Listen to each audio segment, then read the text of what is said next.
그래서 이제 몸드름이 있으신 분들은 바디 스크럽을 피해 주시는 걸 추천해요. 아니면 이런 팔이나 배, 다리 부분만 해주셔도 되고요. 샤워 후에 이제 바람이 잘 통하는 곳에 말려주세요.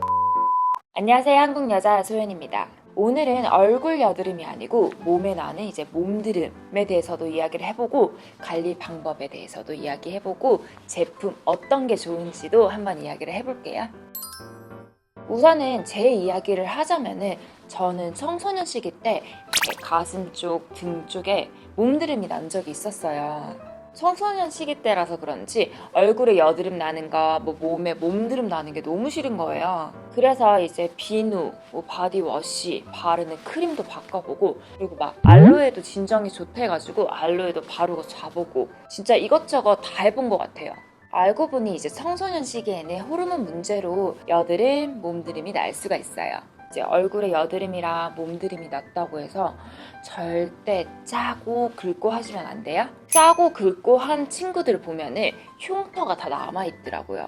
저는 얼굴에 여드름 흉터도 없고 몸에 몸드름 흉터도 없어요. 제가 영상 뒤쪽에 가면은 어떻게 관리를 하는지 알려드릴 테니 영상 끝까지 봐주세요. 우선 이제 몸드름이 나는 원인부터 알아야겠죠? 피지선이 잘 발달된 부위에 여드름이 나는데, 그게 얼굴만이라고 생각하시는 분들도 있을 거예요. 알고 보면은 가슴, 등에도 피지선이 있어요. 그래서 여드름이 생길 수 있는 가능성이 높은 거예요. 그리고 가슴과 등 쪽은 각질층이 두꺼워요. 모공이 막히면서 분출이 안 되기 때문에 등, 가슴 쪽에 여드름이 생기는 거예요. 첫 번째 주된 원인은 과도한 피지 분비입니다. 갑작스러운 체중 변화나 복잡한 사회생활 등으로 스트레스를 받잖아요. 급격하게 스트레스를 받게 되면 신체 내부에 노폐물이 쌓이게 돼요. 이 노폐물들은 다시 독소를 발생시켜 이제 몸드름을 유발하게 되는 경우가 많아요. 두 번째는 음주를 할 경우, 술만 이제 마시면은 얼굴이 빨갛게 되고 몸도 막 빨갛게 되고 하는 친구들 있잖아요. 그 친구들은 술이 맞지 않는 거예요. 근데 술로 인해서 몸에 열이 나면은 이게 또 몸드름, 여드름 생기는 원인입니다. 세 번째, 샤워 시.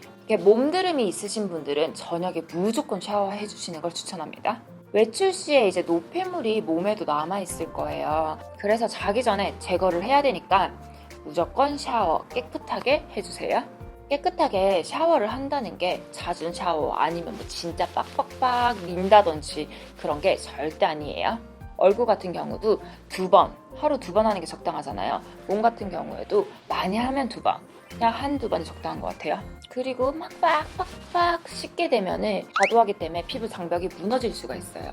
피부 장벽이 무너지면은 여드름이 생길 수 있는 원인이에요. 샤워할 때는 유분기를 없앤다는 느낌, 가볍게 샤워해 주시는 게 좋고요. 샤워 시에 제대로 이제 잔여물을 헹궈주지 않으면은 이 잔여물로 인해서 모공을 막기 때문에 몸드름이 생길 수가 있어요. 그리고 머리카락도 정말 잘 헹궈주셔야 돼요. 저 같은 경우에는 머리가 길잖아요. 그러면은 이렇게 가슴, 등 쪽에 와닿아요. 머리가 잔여물이 남아있으면 몸드림이 날 수가 있어요. 샤워는 미지근한 물로 딱 10분 정도 해주시는 거 추천하고요. 너무 차가운 물, 뜨거운 물로 샤워하는 거는 자극이 가기 때문에 피해주시는 게 좋아요. 그리고 이제 몸드름 있으신 분들은 바디 스크럽 제품 있잖아요. 그걸 안 해주시는 걸 추천해요. 왜냐면 바디 스크럽 자체가 알갱이가 있으면 자극이 가기 때문에 자극을 안 주시는 게 좋아요. 그래서 이제 몸드름이 있으신 분들은 바디 스크럽을 피해주시는 걸 추천해요. 아니면 이런 팔이나 배, 다리 부분만 해주셔도 되고요. 네 번째는 샤워 도구. 샤워볼이나 이제 타월을 사용하는 경우 사용 후에 제대로 헹구지도 않고 그대로 이렇게 뒀다가 사용하시는 분들이 있을 거예요. 이 샤워 타월이나 볼을 제대로 헹구질 않으면 제대로 말리지 않을 경우에는 세균이 번식할 수가 있어요. 샤워 후에 이제 바람이 잘 통하는 곳에 말려주세요. 자극이 이제 심한 타월들이 있잖아요. 이태리 타월 같은 경우나 자극이 없는 샤워볼을 사용해주세요. 저 같은 경우에는 이제 몸드름이 났을 경우에는 샤워볼, 타월을 사용하지 않았어요. 왜냐면 자극이 되니까. 이제 샤워 시에 손을 한 번 더 깨끗하게 씻어주고, 그리고 나서 손으로 이렇게 거품을 낸 뒤에 제 몸을 이렇게 씻었어요. 이것도 많은 도움이 되더라고요. 다섯 번째는 운동 후나 땀을 흘렸을 경우. 운동하시는 분들은 땀으로 인해서 모공이 막힐 수가 있어요. 그래서 운동 후 무조건 샤워 꼭 해주셔야 돼요. 운동할 때 막 딱 달라붙는 옷 입으시는 분들 있잖아요. 그런 옷 같은 경우에는 통풍이 되지 않아서 땀이 났을 때 모공을 막기 때문에 여드름이 유발할 수가 있어요. 몸드름이 있으신 분들은 이제 운동을 할 때 상의 헐렁한 옷을 입어주시는 게 좋아요. 그리고 이제 6번째로는 비타민 C를 먹는 거를 추천해요.